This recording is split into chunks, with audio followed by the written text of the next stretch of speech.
What He'd worked on the how did teeth his and the information hairline come and up all on the that bail stuff. app? But he came back. It He went was around digging quite a bit. received through he's-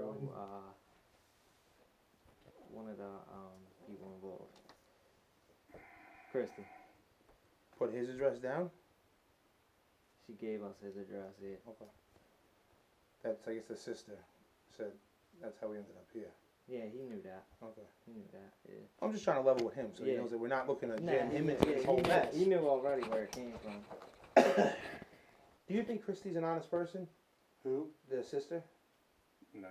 You don't trust her? I wouldn't trust her any further. I could pick her up with a thrower in my left hand. Okay. All right, because we went over there today and we spoke to her in depth, and you know she flipped out and went all crazy, and then we were fine. Well, the problem is she is crazy. Yeah. You're also aware she's a pill addict. She is as well. Yeah. Okay, so we heard that he is. No. Well, I don't know whether he is or not. Right. I know he tells me he shoots pills. Okay. Now, last time he was here, he claimed he had stopped that. I don't believe anything he tells me, to be honest with you. I wouldn't either. Yeah, I I mean, don't believe anything his sister tells me either. I wouldn't either. Can't Yeah. trust none of them. yeah, 'cause it seems like you know she's. It Well, plays one this thing that's whole- happened with Chris over the years, from what I understand, is he's become bipolar. Okay. So he's got a mental problem in addition to everything else. Well, do you know about his past and everything?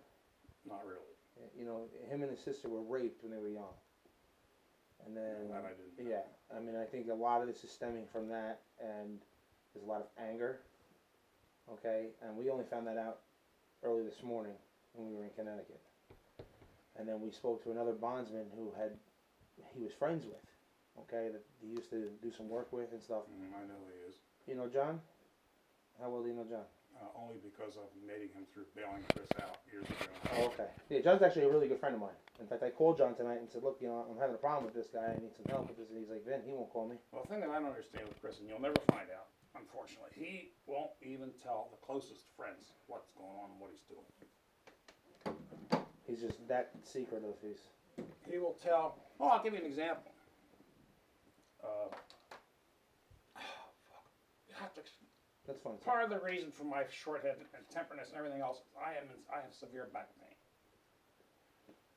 I got a pinched nerve in my back, I can understand. which is that. causing me pain that's driving me absolutely fucking nuts. Yeah, my father had a pinched nerve, and then he had. I take the Lauder, which isn't really helpful. I have a fentanyl patch on, which doesn't do a fucking thing. Ugh. Where was I? You were giving an example of bipolar. Thing. Oh, no, not the bipolar. Is there anything I can do for you? Hmm? You want me to crack your back or anything? Like I don't. Yeah. I go see my pain doctor tomorrow. I know I have an appointment on the 16th with a surgeon. Okay.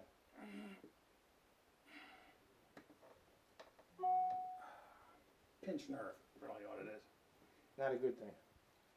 A friend of mine was here. In fact, how I met Chris is through another friend named Mike. Okay.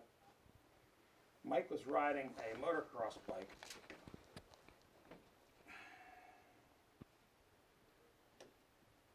Frenchtown Road, 213, heading towards Elkton. There's this big field over here. There was two houses over here. Okay. Those people had a mound of dirt in the backyard, and the kids were riding four-wheelers and motocross bikes back there. My friend Mike had a motocross bike. He went back there to talk to him, see if he could ride with him. Right. And I think Chris was riding his four-wheeler there. He was living at Irwin Avenue. Well, Mike, like an idiot, didn't stop and consider that he'd been riding on desert in Arizona in Southern California. Didn't realize the turf. And he popped the clutch a little too damn hard. He was riding around, popped the clutch too hard, flipped the damn bike over on top of himself, busted about 3 ribs in his collarbone. Chris was the only one that helped him and brought him back to the house here. That's how I met Chris. Okay. At that time period, he seemed to be a pretty decent guy. Right.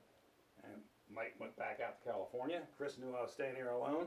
So every once in a while, about every couple of weeks or so, he'd stop in and see how old Uncle Bernie is. He calls me Uncle Bernie. Right. I'm not related to him at all. Right, but But one time, Mike was back here, and I don't know what the situation was. Chris had something of Mike's he got a hold of Chris and he said, look, I don't know what it was, back, okay? And Chris says, well, look, I'm not even in the state. He says, but I know where it is. I'll call somebody and get them to meet you at Royal Farms or some damn place. Okay. So I took Mike up there. At that point, his truck was totaled. I took him up there. Come the way back, who's standing alongside the road? It was Chris. He was telling us he was in Maine or Alabama or some fucking place. He was standing right up there alongside the road. About up there where that little church is. Right. Okay. Just standing there talking to somebody. You can't miss his long hair. No. And then that So was, he wouldn't even tell us he was in the state. We're in Cecil County. Now why, I have no idea. But that's Chris. do you think he'd come back here? Like, have you spoke to him on the phone at all? Last time I talked to him on the phone was shortly after he got wherever he was going. I was raising all kinds of hell with him because he owes me money. And I'm sitting here broke. I can't even fully pay my bills at this point. I need the money he owes me. Which goes back to the time with Home on Your Block when I paid for some bail for him to get out of jail. This goes back when he had some girlfriend. How much does he owe you, if you don't mind me asking? About $1,000. Oh.